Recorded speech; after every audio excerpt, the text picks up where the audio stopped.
Oi, gente, tudo bem com vocês? Uma alegria enorme poder estar aqui hoje, abrindo espaço para que possamos dar início a essa jornada juntos, né? E rumo à construção, à efetivação, ao fortalecimento do Healing Design no mundo, né? Eu sou Navina Karenia, arquiteta holística e designer, pós-graduanda em arte terapia e literalmente devota dos estudos das ciências ocultas e dos universos paralelos, aqueles que são sutis, não é verdade? Mas que eu diria que de um tempo para cá estão se tornando bem presentes e bem mais capazes de ser percebidos por nós, seres humanos, que estamos passando pelo nosso processo de refinamento, né, de realinhamento, de purificação e, portanto, nos tornando mais capazes também de perceber as energias mais sutis e aquilo que nos circunda, que não necessariamente está visível aos olhos, mas está bem perto, né, da nossa alma, né, do nosso coração. Então, sejam todos bem-vindos. Estou muito feliz mesmo e espero que tenhamos um bom momento juntos aqui, falando desse conteúdo, que é o conteúdo que motivou vocês, né, para estar conosco nos cursos de capacitação em design holístico, a fim de que realmente possamos dar mais espaço no mundo para construções mais saudáveis, ambientes mais altivos, né? E por que não dizer ambientes terapêuticos, no sentido de que estes poderão ter uma participação muito mais ativa nos polos da saúde, né? Nos campos da espiritualidade e das relações, né, humanas. Então, hoje tenho essa missão com vocês, que é compartilhar um pouco sobre o design holístico, sobre a arte de decorar para a alma. E eu convido todos para juntos embarcarmos nesse espaço de troca, de aprendizado, e que a gente possa se alimentar e se nutrir dele, para começar a abrir esse campo dentro de nós, para esse lindo trabalho que nós vamos fazer agora no sul do país, no mês de julho, não é? Uma alegria muito grande. Então, né, vamos começar trocando um pouco sobre os conceitos mais básicos, eu diria, para que a gente possa ir abrindo um entendimento capaz de ancorar o que vem pela frente. Antes disso, gostaria de me apresentar para vocês, né? Eu sou Navina Karenia. Alguns de vocês já me conhecem, outros ainda não. Sou uma buscadora, né? Assim me considero, uma apaixonada pelas ciências ocultas, pelas escolas de mistério da vida. E foi essa paixão que, de alguma forma, me permitiu estabelecer uma conexão entre a minha formação, aquilo que recebi em termos de graduação, né, que foi a arquitetura, o design, e, de alguma forma, fazer uma ligação entre esse conteúdo e a mística da existência, né? A mística que nos permeia constantemente e que nem sempre estamos atentos, mas que estamos em contato, estamos imersos nela, não é? Então, vamos juntos fazer essa viagem e eu espero que ela seja deleitosa para todos nós. Em princípio, eu gostaria de convidar vocês a refletir um pouco sobre o que é o holismo, né? Essa palavrinha que de repente está estampada em tantos lugares e que, em princípio, parece uma palavra nova, mas digamos que ela já tem bastante tempo aí entre nós. O holismo, ele é uma forma, uma abordagem, uma maneira de perceber o mundo e as coisas que parte de um princípio muito maior do que a abordagem analítica, por assim dizer, né? A abordagem analítica, ela separa as coisas em partes e estuda as partes, né? O holismo, ele entende o todo como o resultado da relação entre essas partes, né? Então, por isso que falo de uma visão maior, mais ampla, uma visão onde realmente temos condições de perceber aquilo que nos propomos a refletir sobre de uma maneira multidimensional, né? Uma coisa é você compreender os fenômenos de forma isolada, outra coisa é você compreender ele de uma maneira integral, né? Então, o holismo fala disso. E quando a gente fala de design holístico, a gente está falando de um design capaz de compreender como as partes que compõem essa ciência do design, como elas interagem entre si e como o homem interage com ela e vice-versa, né? Para que a gente possa até melhor compreender essa abordagem do design holístico, nós vamos voltar um pouquinho aí na história, né? Vamos fazer uma pequena viagem no tempo para entender um pouco o que, de alguma forma, fez, né, a conexão entre o homem e a arquitetura, né? Se a gente parar para olhar para isso, assim, no que remonta a nossa história, é óbvio que a gente vai se deparar com uma questão muito simples e muito básica, né?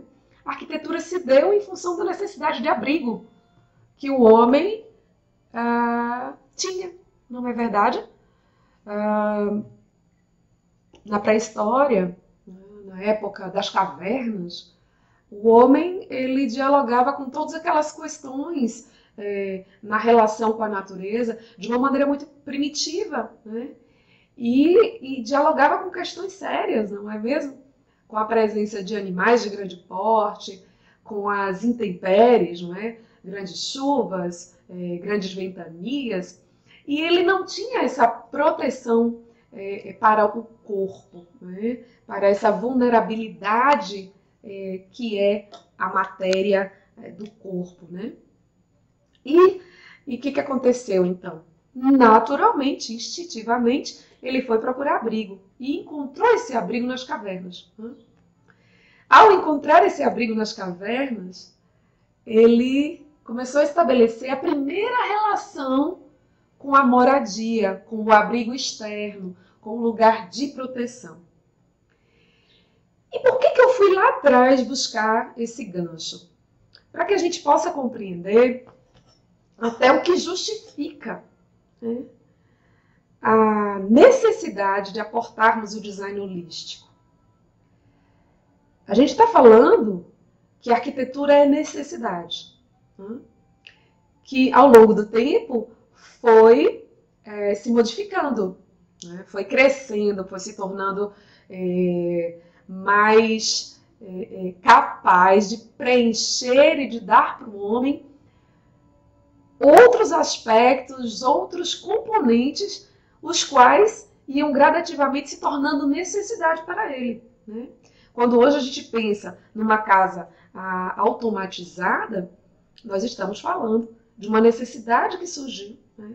Que foi a automação, a fim de que as casas pudessem se tornar casas inteligentes e, com isso, atender algumas demandas do ser humano.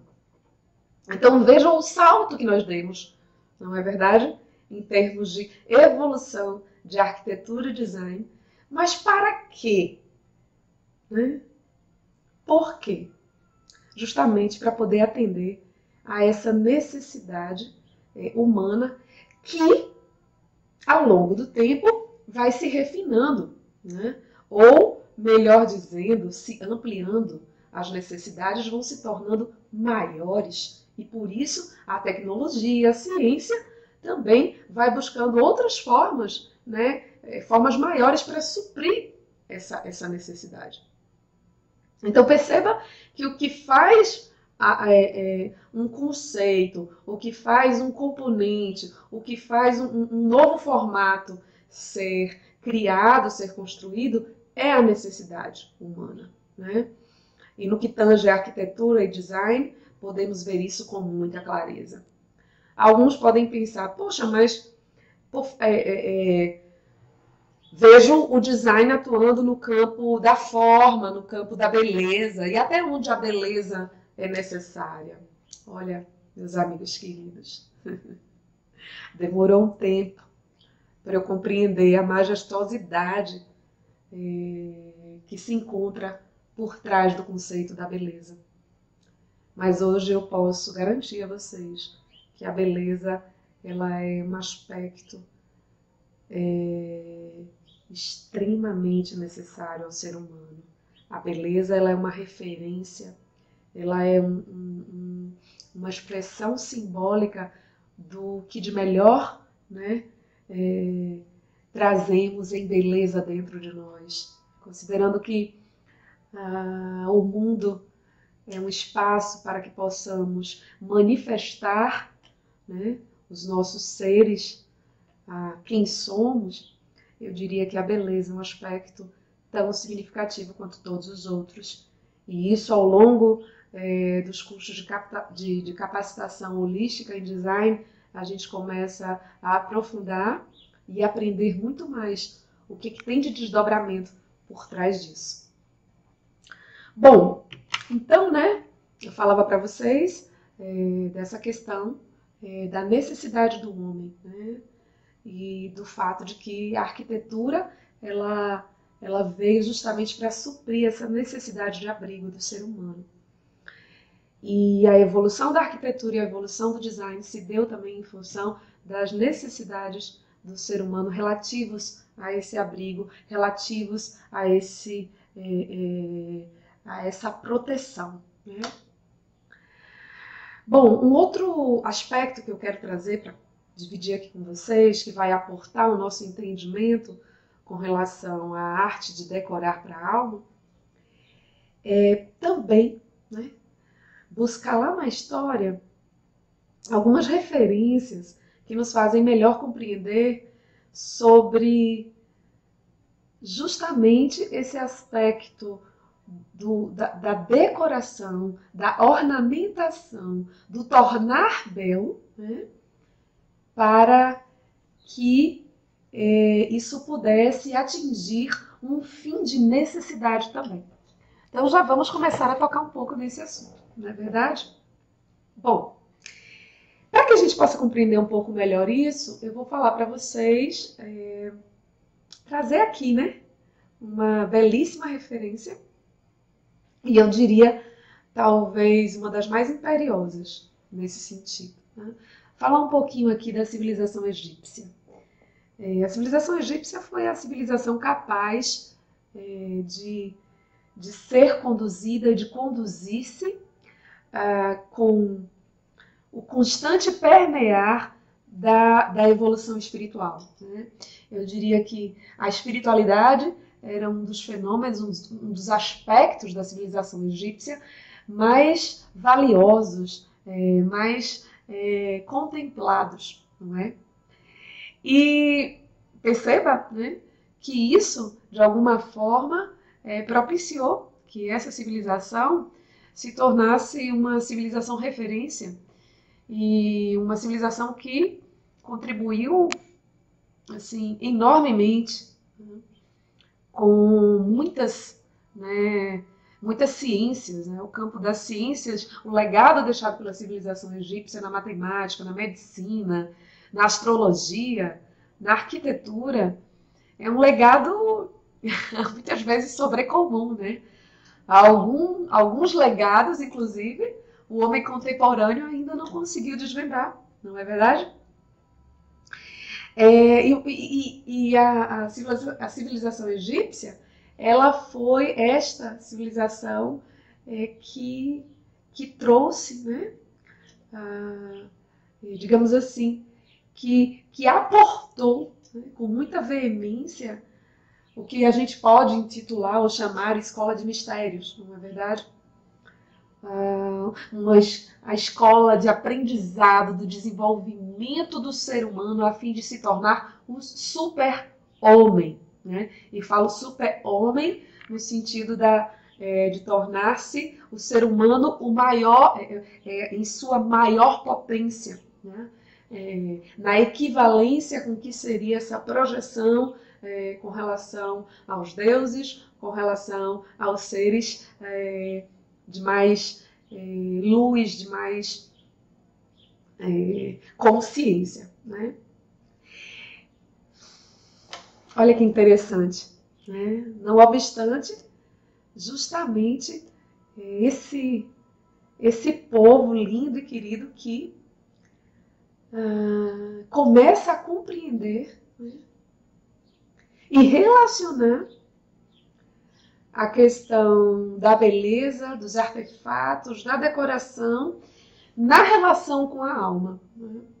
Então, quando a gente se propõe a estudar a civilização egípcia e toda a sua ritualística com relação à passagem dos mortos para a suposta vida eterna, a civilização egípcia entendia que a alma, realmente, né, ela é eterna e que, portanto, em algum momento, ela poderia vir recobrar os seus pertences, as suas condições, as suas qualidades aqui na matéria. E a fim de fazer isso acontecer e facilitar o processo, né, dessa alma, o que eles faziam?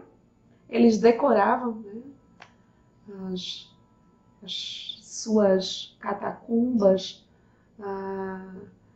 todo o espaço, né, onde aquele corpo era depositado, era trabalhado, decorado para esta alma, a fim de que isso pudesse tornar uma referência para ela de reencontro, né?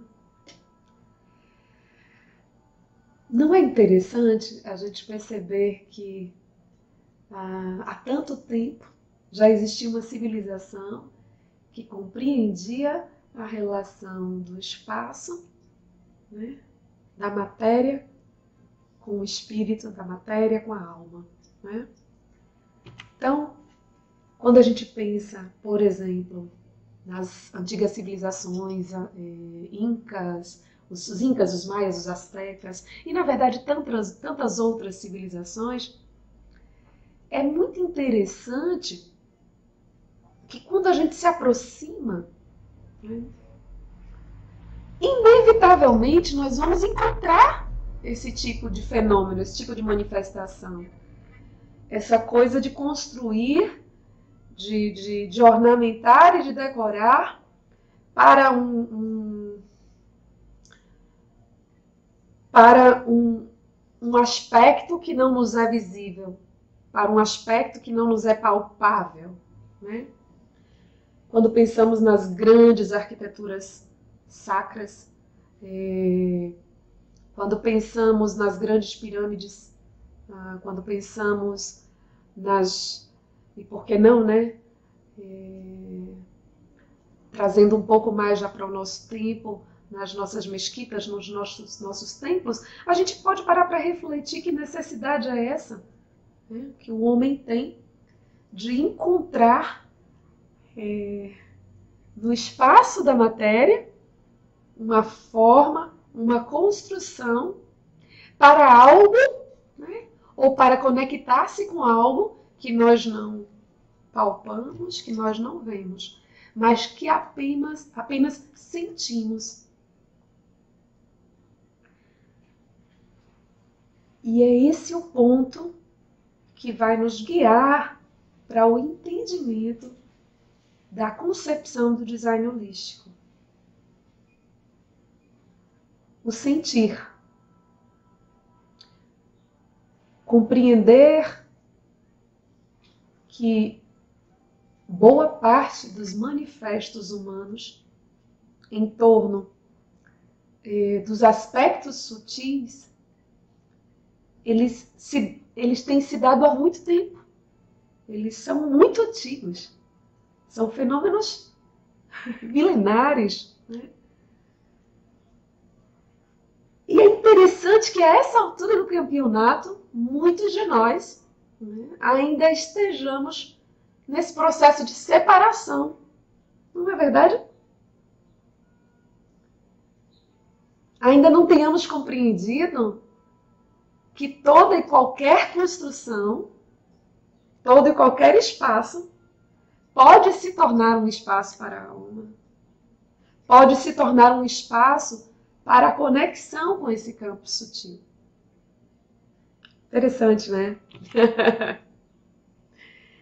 Bom, eu estou conversando com vocês aqui a partir de um lugar de um entendimento muito nosso aqui, né? Muito do nosso sentir, muito do nosso observar coisas simples ao longo da história. Mas se nós pararmos para, né, correr atrás, buscar e estudar, nós vamos encontrar muitos legados. Muitas ciências conscientizadoras, muitos conceitos e conceitos e estudos aplicáveis, né, que já vêm trazendo uma espécie de aporte, né, para isso que podemos chamar de healing design, né, para isso que podemos chamar de design holístico, não é? Para isso que podemos compreender como espaços que curam, espaços que nos possibilitam estar em contato com o sutil, estar em contato com o sentir da alma, estar em contato com a vibração do espírito. Alguns exemplos: Feng Shui, né? O Feng Shui, a geometria sagrada, a geobiologia, a radiestesia, o conceito Soul Space, né? O Vastu Sastra, né? A psicologia super aporta essa questão da relação do espaço, né, com o homem. E tantas outras ciências ocultas, né? Então, meus amigos, nesse primeiro vídeo, eu, né, tinha o intuito de trazer para vocês o que é, né, que embasa, o que fundamenta o conceito de design holístico. E aqui ele vem, né? Para que ele vem? Até porque, agora fazendo, né, o gancho com o começo lá do nosso vídeo, houve uma época em que a necessidade do homem era o abrigo para o corpo, não é? Mas quando a gente pensa hoje na nova era, quando a gente pensa no homem contemporâneo, quando a gente pensa em tudo isso que está chegando, né?